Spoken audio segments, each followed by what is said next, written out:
السلام علیکم friends, welcome to my YouTube channel journey of science. انسان کے ماضی میں کچھ نہ کچھ لمحات، کچھ واقعات ایسے ضرور گزرے ہوتے ہیں جو اس کی ساری زندگی پر اثر انداز ہوتے ہیں۔ آج کی ویڈیو نہایت ہی دلچسپ ہونے والی ہے، اس لیے آخر تک ضرور دیکھیے گا۔ اگر آپ میرے چینل جرنی آف سائنس پر نئے ہیں تو سب سے پہلے سبسکرائب کر دیں اور بیل آئیکن کو دبانا ہرگز نہ بھولیں۔ بہت عرصہ پہلے کہیں میں نے پڑھا تھا کہ کاش میرا بچپن مجھ سے جدا نہ ہوتا۔ انسان کا بچپن کتنا خوبصورت اور ٹینشن فری ہوتا ہے، اور جیسے ہی انسان شعور یا عملی زندگی میں قدم رکھتا ہے، پتہ نہیں کتنے ہی مسئلے اور ڈراؤنے سپنے اس کے تعاقب میں لگ جاتے ہیں۔ وہ ٹینشن فری نہیں رہتا، بے شمار تفکرات سے گزرتا ہے اور صدمات سے بھی، اور آنے والے زمانوں میں ان گزرے ہوئے ماضی کے لمحوں کو یاد کرتا ہے تو بقول شاعر، یاد ماضی عذاب ہے یا رب، چھین لے مجھ سے حافظہ میرا، کی مستق اور سوچ اور فکر کی ان اتھاہ گہرائیوں میں اپنے آپ کو گم پاتا ہے، یعنی وہ گم شدہ پرسن بن جاتا ہے، اور نہ وہ خود اپنے آپ کو تلاش کر پاتا ہے، نہ دوسرے اس کی تلاش میں کامیاب ہوتے ہیں۔ ماضی، حال اور مستقبل کا یہ سفر ازل سے جاری ہے اور تا قیامت یوں ہی جاری رہے گا۔ جو ماضی میں تھے وہ اپنے ماضی کو یاد کر کے روتے ہیں، اور ہم جو آج ہیں اپنے کل میں اپنے ماضی کو یاد کر کے روئیں گے، اور ہمارے بعد آنے والی نسلیں بھی اپنے ماضی پر اسی طرح کا رد عمل ظاہر کریں گی۔ ہمارا ماضی کیوں اچھا نہیں ہو سکتا؟ ہمارا ماضی جو آج ہے کتنا اچھا یا برا ہوگا؟ ہمیں اس پر ضرور غور کرنا چاہیے۔ کہتے ہیں کہ ماضی کی بہت ہی تلخ اور شیریں یادیں ہوتی ہیں جو دونوں ہی یاد رہ جاتی ہیں۔ یادیں تلخ ہوں تو انسان ایسی کیفیت میں مبتلا ہوتا ہے جسے لفظوں میں بیان نہیں کیا جا سکتا، اور اس کے اثرات کو زندگی یا زندگی کے کسی بھی پہلو سے الگ نہیں کیا جا سکتا۔ انسان کی زندگی میں ایسے واقعات یا سانحات پیش آئے ہوں جو بھلائے نہ جا سکتے ہوں تو وہ اور کچھ نہیں تو کم از کم نفسیاتی مریض ضرور بن جاتا ہے۔ اس کی زندگی میں ایسی تبدیلیاں رونما ہوتی ہیں جو اسے بظاہر مریض ظاہر نہیں کرتی، لیکن در حقیقت وہ مریض ہی بن جاتا ہے، یعنی نفسیاتی مریض، جس کا علاج عام بیماریوں سے بہت مختلف اور مشکل ہوتا ہے۔ اگر ہم پوری سوسائٹی کا جائزہ لیں تو ہر دوسرا یا تیسرا شخص اس انتہائی خطرناک عارضے میں مبتلا ہے، یعنی وہ نفسیاتی مریض بن چکا ہے۔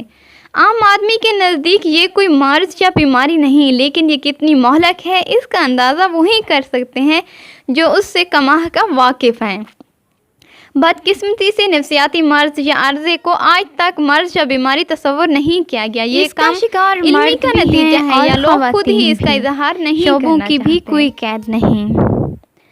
پڑھا لکھا ہونا یا پڑھا لکھا نہ ہونا بھی ضروری نہیں، اس لیے امیر اور غریب کی بھی کوئی شرط نہیں۔ یہ مرض کسی کو بھی کسی وقت پیش آ سکتا ہے۔ وہ جتنی قوت کے ساتھ حملہ آور ہوگا اتنی ہی شدت کے ساتھ اس کے اثرات بھی مرتب ہوں گے۔ نفسیاتی مریض عموماً اس سے چھٹکارا پانے کے لیے بہت ہی آسان راستہ تلاش کر لیتے ہیں، یعنی ڈرگ کا استعمال کرتے ہیں، جو بذات خود ایک بہت بڑی بیماری ہے۔ اس لت کا شکار ہو کر وہ نہ اپنے رہتے ہیں، نہ فیملی اور معاشرے کے لیے کارآمد ثابت ہوتے ہیں، بلکہ اس لت کے ساتھ ساتھ ذلت، رسوائی اور شکست خوردگی کا بھی شکار ہوتے چلے جاتے ہیں۔ خاندان، قریبی رشتوں اور معاشرے سے اس طرح سے کٹتے ہیں کہ پھر ان کے کوئی جائے پناہ نہیں رہتی۔ وہ اپنے سکون کے لیے یا فرسٹریشن سے نکلنے کے لیے ہر طرح کی منشیات استعمال کرتے ہیں، اور یہ بآسانی شہر کے ہر میڈیکل سٹور سے مل بھی جاتی ہیں۔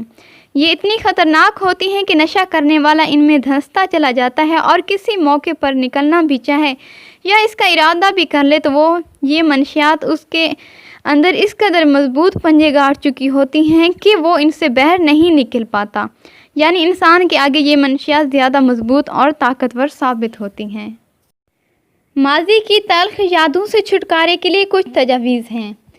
خود کو ماضی کی بجائے مستقبل کا اسیر بنائیے۔ مستقبل میں دنیاوی مستقبل کے ساتھ ساتھ آخرت کے مستقبل کی فکر کیجیے جو اصل ہے۔ اس پر جتنا غور کریں گے ماضی سے اتنی ہی نجات ملے گی۔ سیکنڈ، ماضی کا جائزہ صرف ایک کام کے لیے لیجیے، اور وہ ہے ماضی میں مجھ سے ایسی کیا غلطیاں ہوئیں جن سے سیکھ کر میں اپنے مستقبل کو بہتر بنا سکتا ہوں۔ ایک مفکر کا قول ہے کہ میں 1000 غلطیاں بھی کروں تو میں یہ نہیں کہتا کہ میں نے 1000 غلطیاں کی ہیں، میں کہتا ہوں کہ میں نے 1000 ایسے طریقے دریافت کی ہیں جن سے میں آئندہ غلطی سے بچ سکوں گا۔ نمبر 3، اللہ تعالیٰ کو یاد کرتے رہیے، دوسروں سے اپنی توقعات کو کم سے کم رکھیے۔ جب ذہن میں تلخ یادیں آئیں تو انہیں جھٹک دیجیے اور اعوذ باللہ پڑھ کر ذہن کو کہیں اور لگانے کی کوشش کیجیے۔ اگر آپ خوش رہنا چاہتے ہیں تو دوسروں سے توقعات کم سے کم کیجیے، ان سے غلطی، دھوکہ اور نقصان کی توقع رکھیے۔ انسان پریشان اس وجہ سے ہوتا ہے کہ حقیقت میں اس کی توقع بہت زیادہ ہو جاتی ہے دوسروں پر، اور حقیقت ان توقعات سے بالکل مختلف ہوتی ہے۔ جب توقع کم ہوگی تو حقیقت لازماً اس سے بہتر ہوگی اور آپ خوش رہیں گے۔ اللہ تعالیٰ کو آپ کو کامیاب کرے۔ جی تو گائز، کیسے لگی آپ کو میری یہ ویڈیو؟ کامنٹ سیکشن میں ضرور بتائیے گا۔ لائک، شیئر اور سبسکرائب کرنا بالکل نہ بھولیں۔ ملتے ہیں اگلی ویڈیو میں، تب تک اپنا اور اپنوں کا خیال رکھیے۔ اللہ حافظ۔